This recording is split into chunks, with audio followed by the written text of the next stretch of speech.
When it comes to PlayStation 2 JRPGs, we all know which ones are the most popular and beloved out there. The next 10 games you're about to see today are not hidden gems. They deserve the same attention, love, and ranking the mainstream enjoy. So these are the 10 most criminally underrated JRPGs on the PlayStation 2. Let's begin!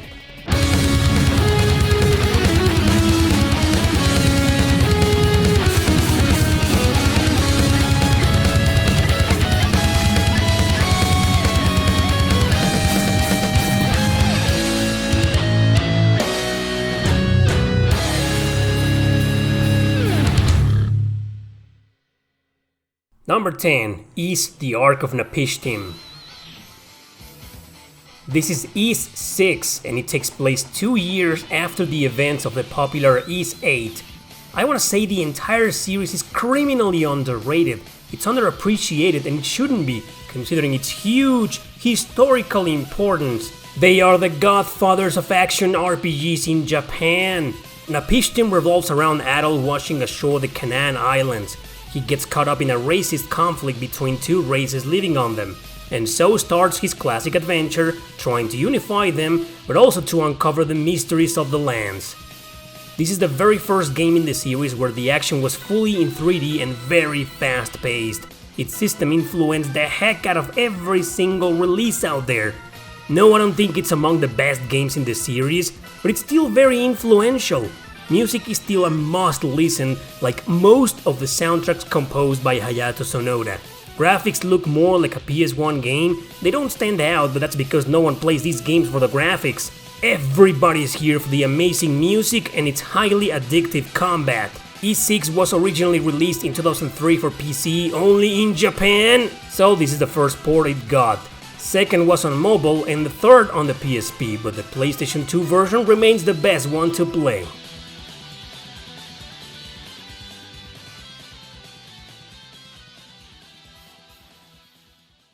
Number 9, Atelier Iris 2. I could throw here the entire Iris trilogy for very good reasons. The Atelier series is quite popular nowadays, but most people don't even know where it all began for us. By for us, I mean everybody outside of Japan, since the Iris trilogy is the very first one from this franchise we ever got. Nevertheless, there are so many nowadays that it's hard to acknowledge how much it matters. However, I chose Iris 2 since it's the best out of the three in my opinion, plus you don't need to play the others to understand this one. The Azoth of Destiny revolves around precisely about a sword named Azoth, which seems to be in the middle of everything. Childhood friends Feld and Vise live together in a very small island. Unbeknownst, there's a whole new world out there. Thanks to making contact with the sword, Feld gets transported to this other world. He joins a military resistance with several different characters involved. Meanwhile, Vise, the alchemist, stays behind to craft items and send them to Feld to help him on his quest. So it's a very interesting concept and quite unique for its time. It does play different from all the Atelier games that came afterwards, as it truly feels more like a traditional style RPG. It's an excellent game with great controls and battle mechanics brimming with color and energy. So of course it's criminally underrated, considering its importance in the series outside of people's common knowledge. Number 8, Ark the Lad, Twilight of the Spirits. About a year ago I had to give this game the hidden gem treatment in another video, but I keep insisting it's not really one. Its biggest problem is that it belongs to an underrated series I covered in the previous top 10. Since it's greater than its PS1 predecessors, it's the most underrated of them all. Karg, a human, wants to join the local vigilante group to help protect his village against monsters and enemy soldiers. On the other side of the world, Dark, a demon, lives miserably as a slave until one day he escapes to accept revenge against humans. Yep, humans and demons hate each other here, so the game's highly influenced by modern society, political issues, and nasty racism. You'll be going back and forth chapter by chapter between these two main characters and their respective parties. It's a strategy RPG, but you do not move on grids. Instead, each character has their own movement range and specific attack areas depending on their skills. It's basically a pretty solid evolution carried over since the first games. It's an amazing RPG, one that thankfully was re-released digitally on the PlayStation 4 with upscaled resolution. Either version is cheap, especially the physical PS2 release, so you have no excuse to not play this game.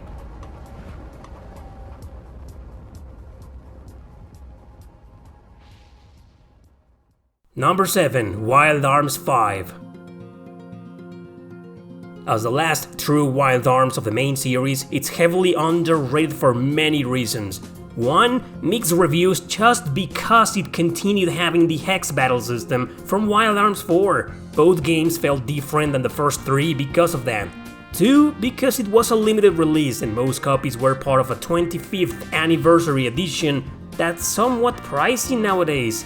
And 3, because since Wild Arms 4 failed to meet general expectations, most people didn't pay attention to it and lost interest. Well, this is my favorite in the series actually. So Dean and Rebecca live in a small village, classic trope, I know. Upon investigating someplace nearby, they encounter a mysterious amnesia girl, classic trope, I know. But cliches go away once they start their journey to become Wild Arms users and help Avril regain her memories. Over the course of time, they too find themselves engaged in classism, elitism, and racism, and ultimately in a huge political conflict. I'm telling you, Avril makes the whole story herself. There's a major plot twist once she regains her memories that radically changes your perspective. Now, combat is strategic, yet still with a turn-based soul. You gotta learn where to move your characters to really make things work, because elements play an important role, as important as the combination attacks, which are awesome by the way. Wild Arms 5 is still exclusive for the PS2 and hasn't come out of the shadows it was left behind in, which is the reason why I think it's severely underrated.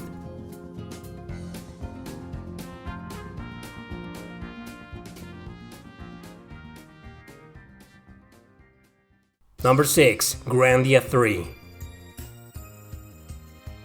Grandia 3 is still my favorite in the series because graphics, battle system, music, interface controls everything except the story. Yuki wants to be a pilot so bad that he's always messing around with airplanes. Finally he makes one work, but his mother boards him and they get into an accident.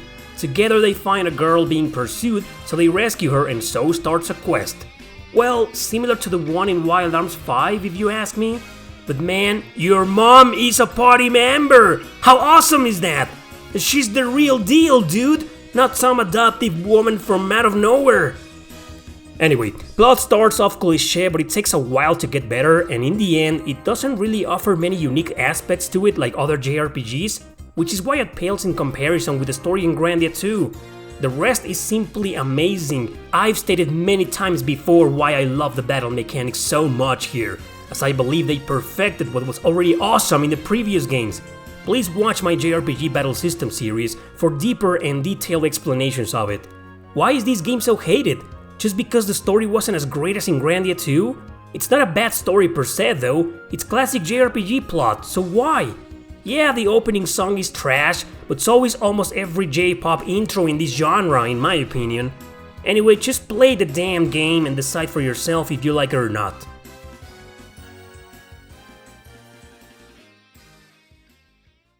Number 5. Radiata Stories.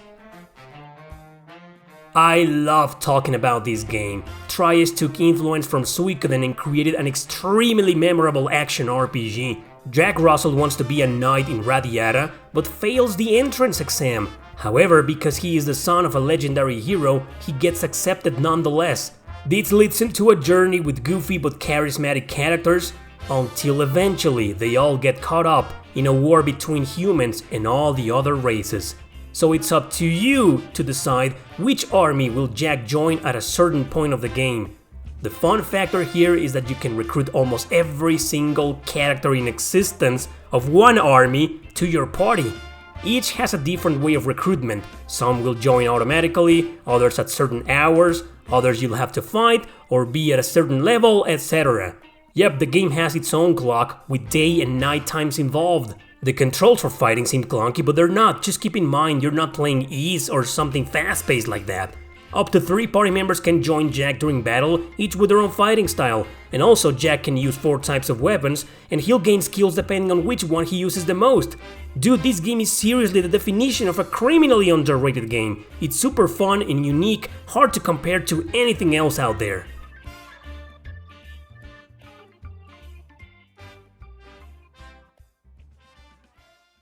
Number 4. Suikoden 3.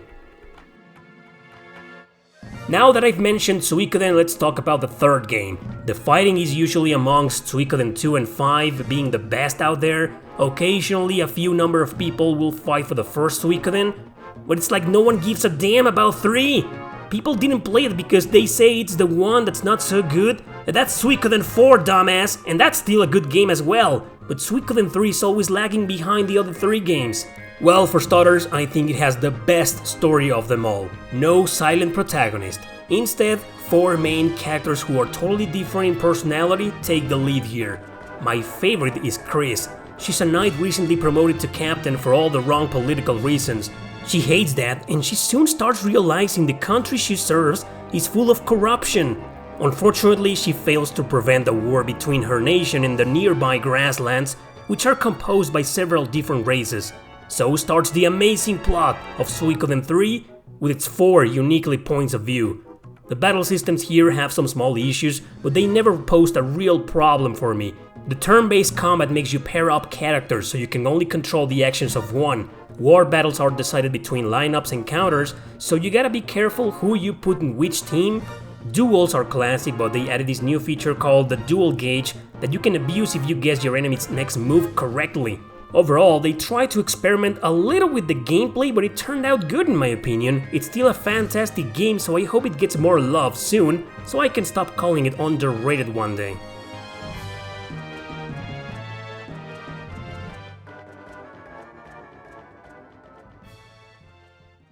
Number 3. Shadow Hearts 1 and 2. I put them together just so I could fit one more game into this list. Like the PS2 is the mother of all hidden gems and underrated games, so a bunch of them were left out. In any case, these 2 games have the same main character, one being a direct sequel to the other. Except in Covenant, Yuri joins a bunch of new characters and gets involved in a different conflict. The first Shadow Hearts is dark as hell. It follows Yuri right before the First World War as he tries to fight off a horrible curse inside of him. He can transform into demonic creatures by absorbing the souls of monsters.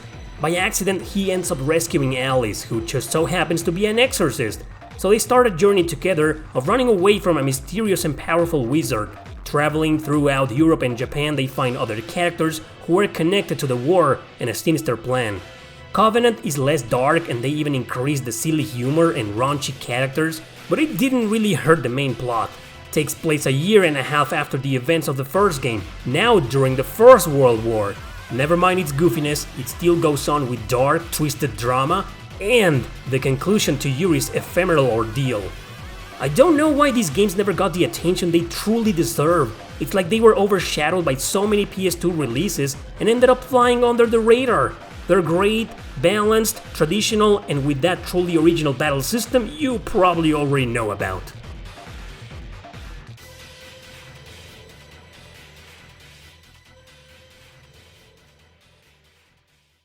Number 2. Tales of Legendia.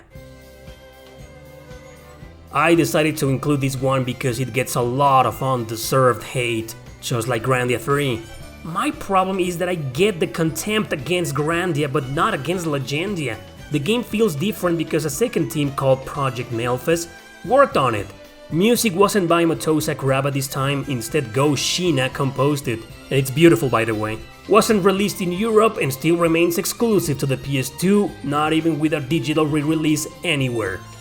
I disagree with the criticism towards its pacing issues. I get that it's annoying to see an immature Senel trying to rescue his sister Shirley over and over again. His attitude isn't really likable at the beginning, but isn't every JRPG of this kind a journey of maturing, bonding and experiencing things that change the characters' perspectives? Legendia is no different, especially not when it has the best development with profound extra episodes at the end of the game that focus on every single character. The world, The lore, the racism issues, the war drama, the twists of the legacy, it all comes down perfectly crafted in my opinion. A battle system is there to offer the 2D beat-em-up classic experience once again, but it plays much better than the original systems in the first Tales games. Great story, great cast, beautiful music, unique graphics and art style, you still get a good game in the end. Ignore the haters and, just like with Grandia 3, play it and decide for yourself.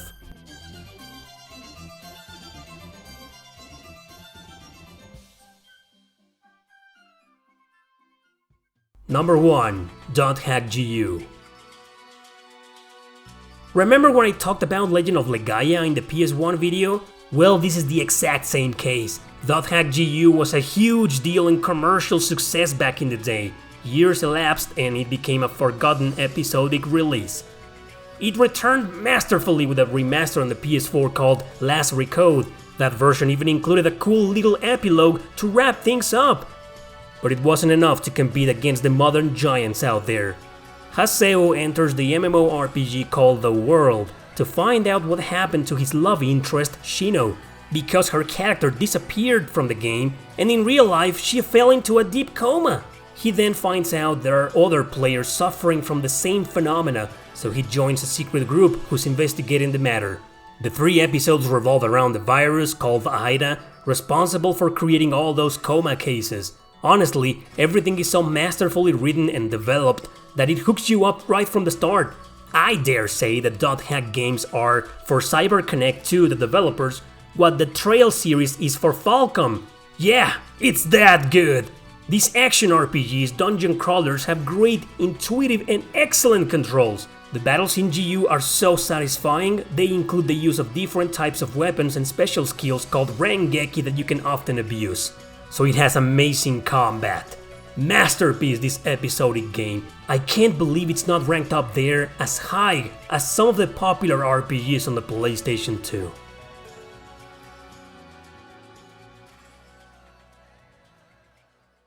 So many underrated JRPGs on the PS2 had to be left out of this list. The list just could go on forever. Devil Summoner 1 and 2, Mana Kimia 1 and 2, Disgaea 2, even the Artonelico games. The list could go on forever, like I said. But that's it for today. Thanks for watching, don't forget to subscribe and share this video with your friends. See you next time!